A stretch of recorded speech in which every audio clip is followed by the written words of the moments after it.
लेकिन अब जब हिमाचल में बीजेपी की सरकार है तो हमें बहुत आशा है कि ये सरकार हमारे जो मुद्दे हैं उनको लेकर के आगे बढ़ेगी और हमें राहत प्रदान करेगी। हमें मतलब हमारा हिंदू समाज को राहत प्रदान करेगी। लेकिन कुछ समय से देखा जा रहा है कि प्रदेश में कुल्लू हो, कांगड़ा, तीसा, नूरपुर, अपना बंजार, जितने भी ज़िले हिमाचल के, रोडू को भी मैं विशेष तौर पे लूँगा कि बहुत धर्मांतरण के काम हो रहे हैं।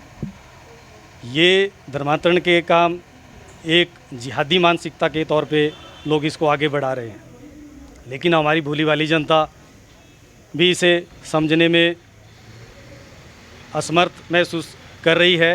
और ये जिहादी मानसिकता के साथ साथ एक लव जिहाद भी चल पड़ा है। इसी लॉकडाउन के दौरान प्रदेश में 2 केस ऐसे हुए हैं जबकि हमारी बेटियों को लोग धर्मांतरण करके, बिलाप सुलह करके, लव जिहाद के मामलों में प्रेम जाल में फंसा करके यहाँ से ले गए। और जब उनको इस पूरी स्थिति का पता चलता है तो बाद में बहुत देर हो चुकी होती है। ये ठगाते हैं और नाम रखते हैं सुरेश, हरीश या किसी भी तरह के, नीटू, आशु करके नाम, और बाद में ये मुस्लिम निकलते हैं और इनके बाद में धर्मांतरण करने के तौर पे गौ मांस खिलाया जाता है। और जब तक इनको गौ मांस खिला के इनकी पुष्टि नहीं हो जाती है तब तक उसको पूर्ण रूप से धर्मांतरण नहीं मानते हैं।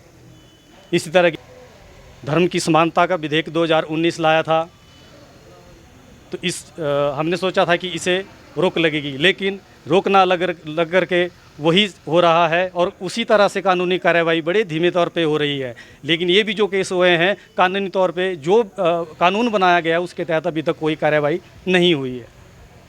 हम सरकार से यही आशा करते हैं कि एक तो ये लव जिहाद को रोका जाए और ऊपर से लैंड जिहाद है, ज़मीन जिहाद है। लेकिन मुस्लिम जो लोग हैं और दूर दूर से आकर के जहाँ पर भी ये खाली जगह देखते हैं, नदी किनारे देखते हैं, वहाँ पे बस जाते हैं, किसी से 2 बिस्वा ज़मीन ले लेते हैं और कुछ टाइम बाद हमें पता लगता है कि उसके पास 10 बीघे ज़मीन पे कब्जा हो चुका है। 10 बिस्वे के आगे जाएंगे, वहाँ पे गोबर फेंकेंगे, कहीं पे भैंसे बांध देंगे, फिर कुछ टाइम बाद पता लगता है, कुछ टाइम बाद आगे जैसे पराली फेंक देंगे तो सारा ज़मीन जो है उनके कब्जे में आ चुका होता है। और मस्जिदें बन जाती हैं, बजौरा में मस्जिदें बनी है, जिया में मस्जिद बनी है, आज तक वो नाजायज़ भूमि पे बनी हुई है और आज तक कोई कार्रवाई नहीं हुई है। बाहर से आके लोग बस रहे हैं और हमने पहले भी ये मुद्दा उठाया था कि जो भी बाहर से लोग आ रहे हैं, चाहे वो काम करने आ रहे हैं, किसी भी तरह से आए, रजिस्ट्रेशन उनकी करवाई जाए। सरकार ने रजिस्ट्रेशन का कानून भी बनाया, लेकिन ज़मीनी स्तर पर ये कार्य कुछ भी नहीं हो रहा है। जो ये कानून बनाया गया धर्म की स्वतंत्रता का और ये गौ रक्षा सेवा आयोग बनाया गया, मैं तो ये कहूँगा कि दंत विहीन कानून है, इनके दांत ही नहीं है। ये मजबूती से मतलब ग्राउंड पे कार्य ज़मीनी स्तर पे नहीं हो रहा है, लेकिन लोग लगातार मतलब कानून की अवहेलना कर रहे हैं और जो है फ़ायदा कुछ नहीं हो रहा है।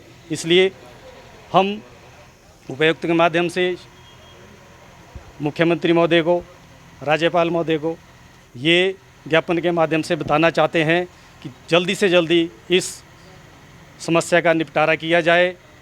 इसको हम इस जन आंदोलन को और भी आगे बढ़ाएंगे। अगर समय रहते इस पे कार्रवाई नहीं हुई तो विश्व हिंदू परिषद किसी भी स्तर पे जा कर के किसी भी तरह की कार्रवाई करने के लिए कोई गुरेज नहीं करेगा।